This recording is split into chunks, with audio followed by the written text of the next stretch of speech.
Good morning, YouTubers, subscribers, and anyone who decides they would like to look at my video. I appreciate it. And if you enjoy them, please hit the like button. Gives me an old thumbs up. Maybe subscribe to my channel. Today, I'm going to talk about how a 17-year-old runs away from home. Well, it seems like a strange thing for an 81-year-old man sitting in a retirement community in his one-bedroom apartment, being rather lazy most of the time, for a topic for me to bring up. But actually, it's the focus point of my life. You see, I graduated from high school in Amsterdam, New York on June 26, 1961. Wow, I am getting old. On June 27th, I took my then girlfriend and we went to Caroga Lake, where we spent a day. They had sort of like an amusement park there, plus a beach. And we enjoyed the day in the sun and playing different games, etc., etc. All the normal things a 17-year-old would do. On the morning of the 28th, at about 4:30 in the morning, I got up. I might as well have gotten up because I was so excited. This was my day. I was leaving home. Now I said run away. I wasn't really running away. You see, I had enlisted in the United States Navy. And June 28th, 1961 was my day. I got up at 4:30, did the normal stuff, packed my basketball bag, my little bag. I didn't learn till later that that bag was called an AWOL bag once you join the Navy. But to me, it was just my recreation of my gym bag. That's all it was at the time. I was only 17, and I was just about to learn about the world. So the next trip, my mother made me my final breakfast at home. Great. She offered to drive me to the post office because that's where we were meeting. And the ones that were all going into the Navy on that day were gathering. I said, no, I said, I think I like to walk for my last time.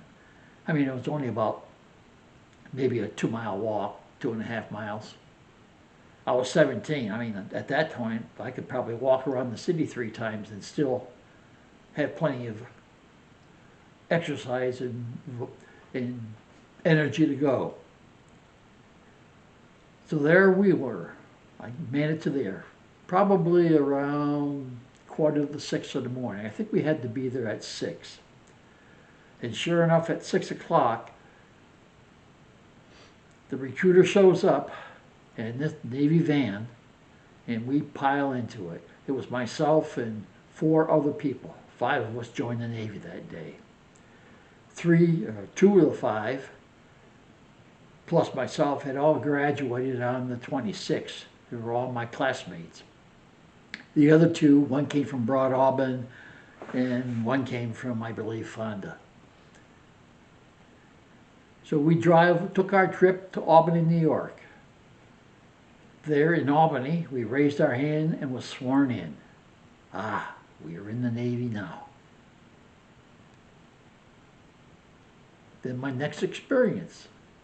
From the recruiting station, we were taken to Albany Airport, where for the first time in my life, I got to fly in an airplane. I believe it was a DC-3, you know, one of those 2-engine prop jobs that sort of sit at a 45-degree angle. Jumped in that plane to make the trip to Chicago. But back in those days, it was a prop job, and jets weren't flying then. Or if they were flying, they hadn't made it to Albany Airport yet. So we took off with our first stop being in Syracuse.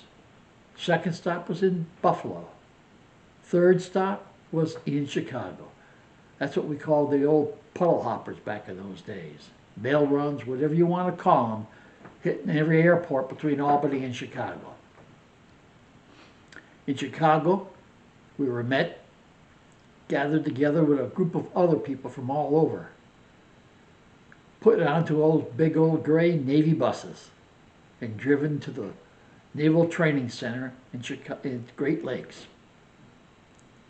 Pulled through the gate, got off the bus, and herded into a temporary barracks for the night. Because after all, it was about 5:30, 6 o'clock when we got. You know, I don't remember if they even fed us that night. Probably not. Probably after chow hours anyways.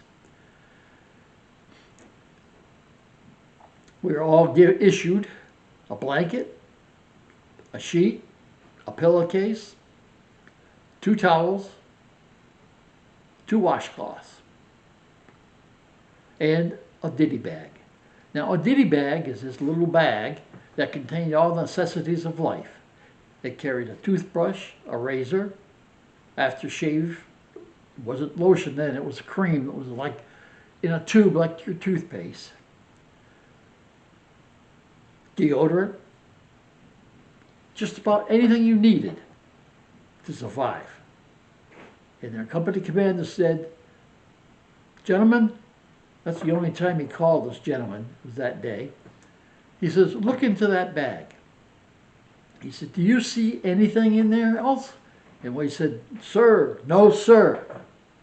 He said, "That's because there is nothing else. You have everything you need now to survive in the Navy. You see any girls in there? Any wives in there?" And, "Sir, no sir." He says, "That's the way it's supposed to be. If the Navy wanted you to have a girlfriend or a wife, they would issue you one in that ditty bag. Since you don't have one in there, you don't need one." And with that, we made our beds and spent the night. By this time, I said, it was about 9 o'clock, the lights went out. But in between that, we were given our first instruction, how to make up your rack. First of all, you put that sheet down. We didn't have folded or sheets, those fitted sheets, you know. These are all manual things with hospital corners that you were taught to make. And not only that, that sheet was supposed to be tight. He wanted to be able to bounce a quarter on that sheet. And now I'm sure you've all seen that in a movie back from the olden days, where in the Marine Corps or the Army, the old drill sergeant was bouncing quarters on the sheets. In reality, it happens. And then you had your blanket. Remember, you only got one sheet. You got a bottom sheet. And you slept with a blanket on top of you. And that blanket wasn't tucked in. It was folded in a nice, neat square. And it had to be exactly 4 inches from the foot of your bed.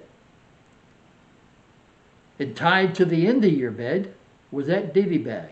Now that ditty bag that carried all your necessities of life was dual purpose. Now it was your dirty clothes bag. Anytime you had dirty clothes, they went into that bag. And that's where they had to stay. You darn sure shouldn't leave them out on a rack or on the floor. No such thing. In the Navy or in boot camp, anything left out was considered gear adrift. And the company commander collected it. And you paid a high price to get it back, not in cash, but you learned a lot of exercises. The next morning, at approximately, let's roughly say 4:30 in the morning, our company commander came in and introduced us to a Navy alarm clock. Now, if you don't know what a boot camp or a Navy alarm clock is, I'm sure you've seen it in the movies. It's that big old 50-gallon garbage can, metal garbage can, that he'd pull to the center of the floor, called the quarterdeck then, and he'd run this baton around it, making the world and loudest racket you've ever heard in your life, and inviting us to please get up out of our racks and enjoy the day. Take a deep breath. Yeah, sure, that's what he said. You all can imagine what that drill sergeant and his vocabulary had to say. So,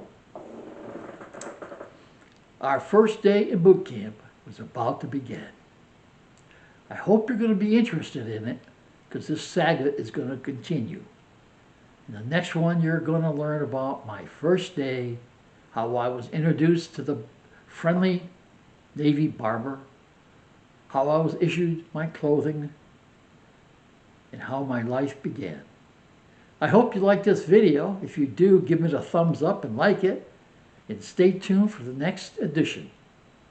Have a great day.